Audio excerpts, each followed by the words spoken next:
Hello అందరికీ welcome to my channel boundless bus Telugu.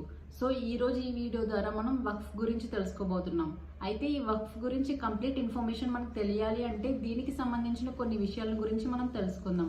మరి video ఎక్కడ స్కిప్ చేయకుండా చూడండి. తర్వాత మీ ఒపీనియన్ ఏంటో కామెంట్ చేయండి. అసలు వక్ఫ్ అంటే ఒక ముస్లిం లా.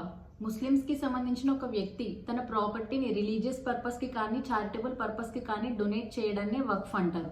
అయితే ఈ డొనేట్ చేసిన ప్రాపర్టీస్ అన్నిటిని హ్యాండిల్ చేయడానికి స్టేట్ వక్ఫ్ బోర్డ్స్ అనేవి ఉంటాయి. అండ్ ఈ ప్రాపర్టీస్ నుండి జనరేట్ అయ్యే ఇన్కమ్ లో 7% స్టేట్ వక్ఫ్ బోర్డ్స్ కి వెళ్తాయి. Remaining amount Muslim community development కి ఉపయోగిస్తారు. అండ్ అలాగే వీటన్నిటిని మేనేజ్ చేయడానికి స్టేట్ గవర్నమెంట్ ముస్లిం కమ్యూనిటీ నుండి ఒక ప్రొఫెషనల్ వ్యక్తిని అపాయింట్ చేస్తుంది. స్టేట్ వక్ఫ్ బోర్డ్ ఎలానో సెంట్రల్ లెవెల్లో వక్ఫ్ కౌన్సిల్ అనేది ఉంటుంది. వీటిలో ఏ ఇష్యూస్ వచ్చినా సాల్వ్ చేయడానికి వక్ఫ్ ట్రిబ్యునల్ కూడా ఉంటుంది. 2005లో ముస్లిం కమ్యూనిటీలో సోషల్, ఎకనామిక్ అలాగే ఎడ్యుకేషనల్ కండిషన్స్ ని అనలైజ్ చేయడానికి సచార్ కమిటీని అపాయింట్ చేశారు. దీనికి సంబంధించిన రిపోర్ట్ ని 2006లో సబ్మిట్ చేయగా దానిలో వక్ఫ్ ప్రాపర్టీస్ కి సంబంధించి ఒక సెక్షన్ ను హైలైట్ చేశారు. అయితే ఇండియాలో వక్ఫ్ ప్రాపర్టీస్ కి సంబంధించి 4.7 లక్షల ప్రాపర్టీస్ ఉన్నాయని, అంటే 6,000 కోట్ల ఆస్తులు ఉన్నాయని, దీనికి ప్రతి సంవత్సరం 163 కోట్ల ఆదాయం వస్తుందని, వక్ఫ్ ప్రాపర్టీస్ ని సరైన రీతిలో మేనేజ్ చేస్తే వీటికి వచ్చే ఆదాయం 12,000 కోట్లని, under utilization and mis management of Waqf properties అనే వ్యాఖ్యలతో ఈ సెక్షన్ ని హైలైట్ చేశారు. అప్పుడు కమిటీలో stricter rules for better management, ఇది ముతావలి కోసం. నెక్స్ట్ డిజిటల్ రికార్డ్ కీపింగ్, అంటే ఎలాంటి ఇష్యూస్ లేకుండా ట్రాన్స్పరెంట్ రికార్డ్స్ ని మెయింటైన్ చేయమని.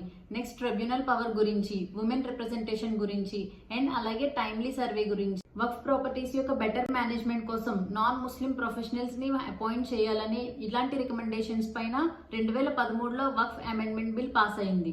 వక్ఫ్ యాక్ట్ ప్రకారం డిఫరెంట్ అమెండ్మెంట్స్ కి సంబంధించిన కొన్ని ఇష్యూస్ రిజాల్వ్ కాకపోవడంతో వక్ఫ్ రూల్స్ ని క్లియర్ చేయడానికి, అలాగే వక్ఫ్ ఫంక్షనింగ్ బోర్డ్ సరైన రీతిలో నడవడానికి, అండ్ అలాగే వక్ఫ్ ప్రాపర్టీస్ యొక్క బెటర్ డెవలప్మెంట్ కోసం ఆగస్ట్ 8, 2024లో లోక్సభలో వక్ఫ్ అమెండ్మెంట్ బిల్ అలాగే ముసల్మాన్ వక్ఫ్ బిల్ ని ఇంట్రడ్యూస్ చేశారు. ఈ బిల్ పై పలు వ్యాఖ్యలు చేయడంతో ఈ బిల్ ని జాయింట్ పార్లమెంటరీ కమిటీకు రిఫర్ చేసింది. అయితే ఈ కమిటీకు సంబంధించిన public, experts, stakeholders, different organisations కు మీటింగ్ కండక్ట్ చేసిన తర్వాత వాళ్ళ ఒపీనియన్స్ ని తీసుకొని ఈ బిల్లో 25 రికమెండేషన్స్ ఇచ్చి వక్ఫ్ అమెండ్మెంట్ బిల్ 2025ను ఇంట్రడ్యూస్ చేశారు.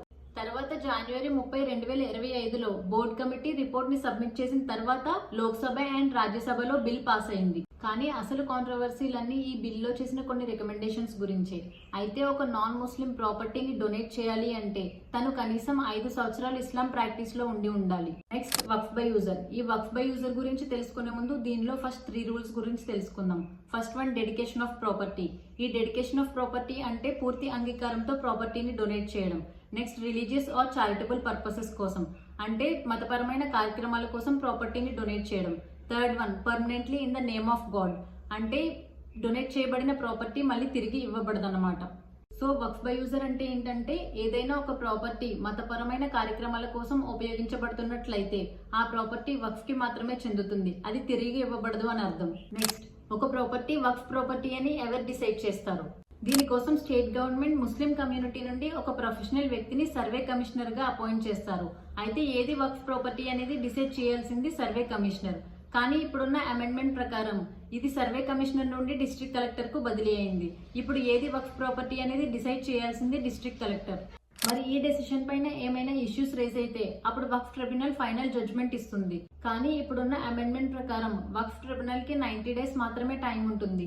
ఈ 90 రోజుల్లో ఇది సాల్వ్ చేయలేకపోతే అప్పుడు హైకోర్టు ఫైనల్ జడ్జ్మెంట్ అనేది ఇస్తుంది. ఇప్పుడు ఇంకొకటి ఏంటంటే లిమిటేషన్ పీరియడ్ కు సంబంధించి. లిమిటేషన్ యాక్ట్ 1963 ప్రకారం ఏదైనా ఒక ప్రాపర్టీ కేసు ఫైల్ అయిన కొన్ని ఇయర్స్ లో మాత్రమే దాన్ని రిజాల్వ్ చేయాలని లీగల్ డిక్లరేషన్ కూడా జరిగింది. అంటే ఇప్పుడు ప్రైవేట్ ప్రాపర్టీకి సంబంధించి డిస్ప్యూట్ వస్తే అది వితిన్ 12 ఇయర్స్ లోపు రిజాల్వ్ చేయాలి. అలాగే గవర్నమెంట్ ప్రాపర్టీకి సంబంధించి డిస్ప్యూట్ జరిగితే అది 30 ఇయర్స్ లోపు రిజాల్వ్ చేయాలని డిక్లేర్ చేశారు. కానీ వక్ఫ్ కి అలాంటి రూల్స్ ఏముండవు. ఒక సెక్షన్ ఉంటుంది, అదేంటంటే ఏవైతే రిలీజియస్ పర్పసెస్ కి ఉపయోగిస్తారో ఆ ప్రాపర్టీ మొత్తం వక్ఫ్ కి మాత్రమే చెందుతుంది.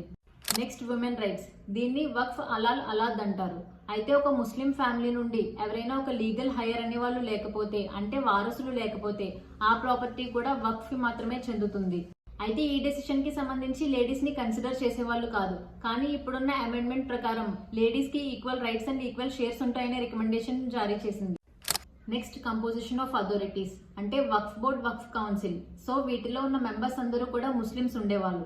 కానీ ఇప్పుడున్న అమెండ్మెంట్ ప్రకారం దీనిలో 2 కంపల్సరీ నాన్ ముస్లిమ్స్ అయి ఉండాలి అండ్ ముస్లిం మెంబర్స్ లో కూడా 2 ఫీమేల్ అయి ఉండాలని వెల్లడించారు.